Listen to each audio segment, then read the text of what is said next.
It started with that I was no longer satisfied with the so-called general school medicine. I found it not being enough for me.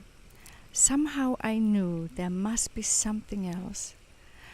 I concluded that if I was not able to help my son, who at that time was suffering from severe allergies, although I had studied the best of allergology, then there must be something else out there that I could help him with. We then started to search for answers within the realm of what is called alternative medicine. I really do not like that label, so what I mean to say is we looked at everything that is not school medicine. But even there, we did not find any success for my son. I then gave up my medical practice. Now I had time to see what else was available in medicine. It was then that I discovered the writings of Wilhelm Reich, who wrote about energy medicine and bione. All those findings were very interesting to me, and a lot was already written about that subject, with lots of contradictions. I continued researching everything I could find on that subject, and soon I noticed that there were two decisive contradictions in those writings, which I then worked out. I then built myself a totally different Reich energy box and told my son to lay himself in there to see what would happen. And much to my astonishment, after I had changed the energy tags by taking out the two wrong ones, my son, who had been suffering for 16 years from severe pollen allergy, was healed in 3 days after laying in that box for just half an hour a day. He has been living without any problems for double those years now. At that point, I knew there was something to it all, and I continued researching and working with energy medicine. So, that was the beginning. It was very peculiar that I was able to impact something with energy that others have tried to impact with tablets. In other words, I worked from the outside in. I did not give a substance to take. The rays are coming from the outside. So if these rays are able to change something, then those rays must contain a biological spectrum. Meaning, if there is a biological spectrum, then every disease goes against that biological spectrum. They no longer swing correctly with the whole cosmic system. That is the origin of the whole thing. That is what is so highly interesting. If one proceeds from there, one can see that this energy impacts the vibration of the cells, which means that if the cells are vibrating correctly again, then the disease will disappear, no matter what disease it is. There's only one fundamental science, and that is physics. And in physics, there's only one fundamental size, and that is energy. And this energy has one schematic in the whole cosmic, and that schematic runs biologically, logarithmically, divided by 3. That I must explain further. That is the global scaling theory with which I can calculate everything, which means that the energy released is always of a certain rhythm, and that rhythm is always divided by 3. For example, why is the cell of an infant the same size as the same cell of an adult? Or rather, why is the cell of an adult not any bigger than the one of an infant? Why is the cell of the elephant and the cell of his biggest, most feared enemy, the mouse, the same size? I would say the elephant has a few more, but that is the only difference. Then we have the different cell sizes for different body parts, like the liver cell, which is then the same size in all. The muscle cell is yet a different size, and the skin cell is another size. Between these cells, there's always a space with nothing.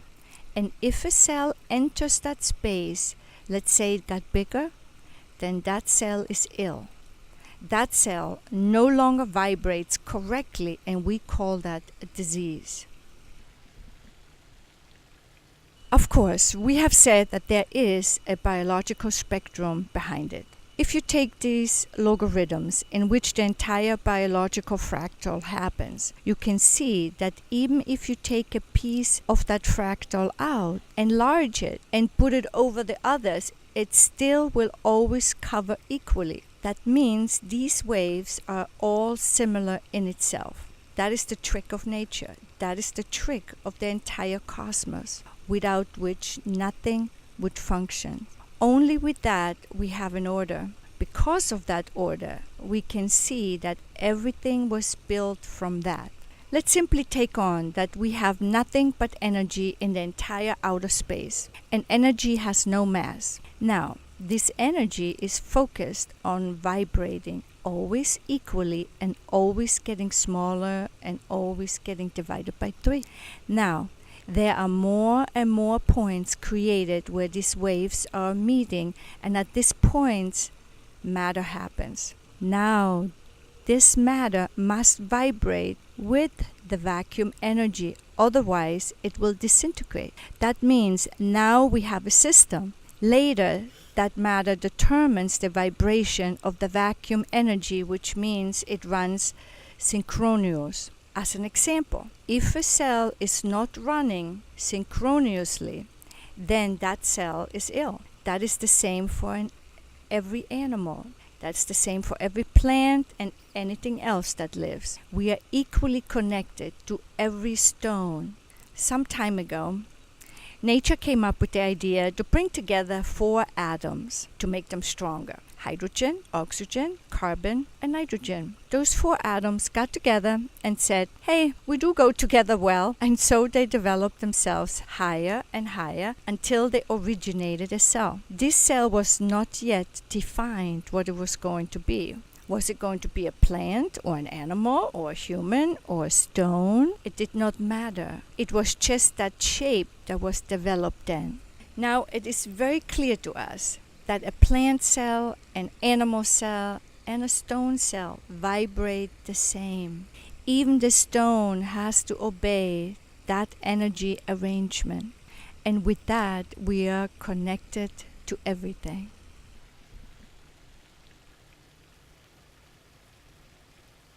Indeed, this area is really huge, and here I can only give you a small cut of it, but it is enough to understand what it is all about. My entire treatment and cure of patients is always the same, whether they have cancer or a cold. It does not matter what it is. It is always the same system I use that vibrates from the outside. Now, what is this information? Every cell has within it the entire information of the whole cosmos. We must see this information in a way that it is coming to us in waves from all sides, and that those waves are building patterns. There are infinitely many patterns, and which patterns fit on a cell or an organ or a cell organelle, it does not matter. They are correspondingly smaller or larger as needed. And with these infinite patterns that come from all sides, those patterns carry the same energy information as the cell, meaning they vibrate together. Now, we need to know that 2/3 of our energy comes from the cosmic energy and 1/3 comes from the food we eat. And what we also need to know is that every single atom we take in as food is then again excreted. From what did we then live? When we are still growing, that balance is somewhat different. We keep more of the atoms. But as an adult, we just keep exchanging atoms. We obviously need the food. There are theories saying we do not need food, but I do not want to attach myself to that.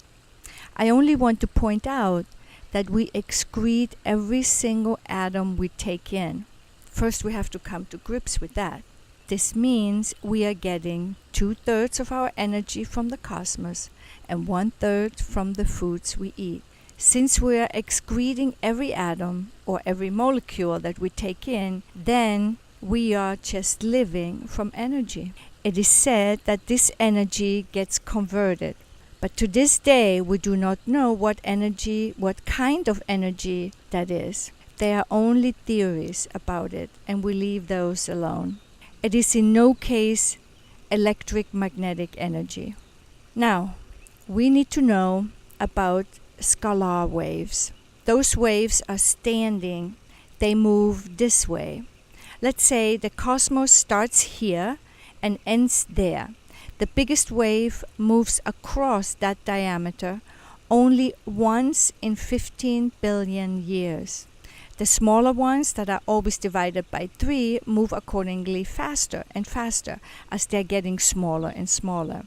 Then we get to the intersections, which is half of the diameter of outer space. If we now go from 0 to the half point, then we get to the so-called biological logarithm, which we talked about in the beginning, which is logarithmic divided by 3.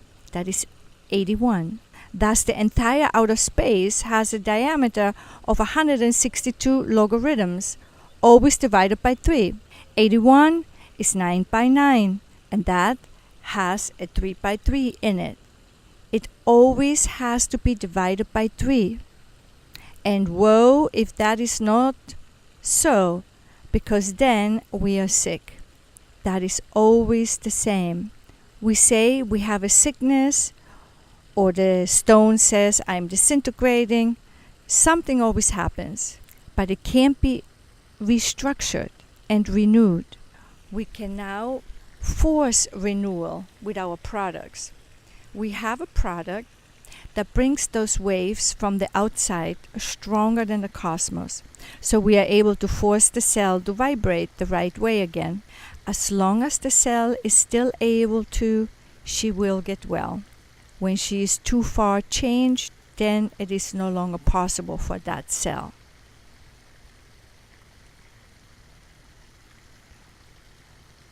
Yeah, this area is extremely large.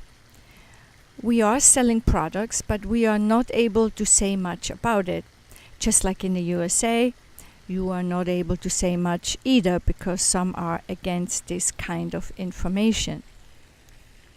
But in Arabia, there is the freedom to say anything. So starting today, the 29th of January 2015, there is a website in Arabia. It is www.iba-info.com, iba-info.com, where you can read more about me in English and in German.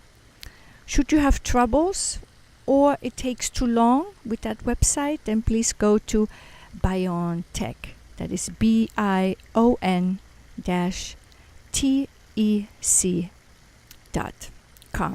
Thank you.